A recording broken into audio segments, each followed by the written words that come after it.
சிவாய நம. திருச்சிற்றம்பலம். அகத்திய பெருமான் மிகப்பெரிய ஒரு ரகசியத்தை சொல்லியிருக்காங்க. என்னன்னா, நெருப்பு பிழம்பாக இருக்கக்கூடிய சிவபெருமான பாத்தீங்கன்னா அதுக்கு அருகில் இருக்கிற கிரகம் என்னன்னா சனி கிரகம் அருகில் இருக்குதுங்க.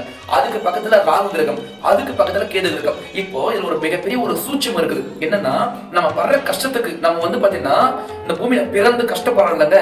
அப்போ அந்த கஷ்டத்துல ஏன் படுறோம் அப்படின்னா, நம்ம ஒவ்வொரு துகளும் சிவபெருமானுடைய இருந்து வந்ததுதானே நம்ம துகள். அந்த ஒவ்வொரு துகளும் நவகிரகங்கள் இருந்து பட்டு வந்தது. அப்போ நவகிரகங்களை தான் நம்மள ஆட்டி படைக்குது. அப்போ நவகிரகங்களை ஆட்டி படைக்க கூடாது அப்படின்னா நம்ம முதல் ஒரு விஷயம் சொல்றாங்க.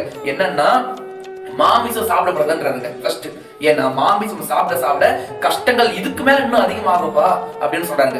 ரெண்டாவது விஷயம், நம்ம நேர்மையா இருக்கணும்னு சொல்றாங்க. மூன்றாவது விஷயம், நம்ம தான தர்மங்கள் செய்யணும்னு சொல்றாங்க.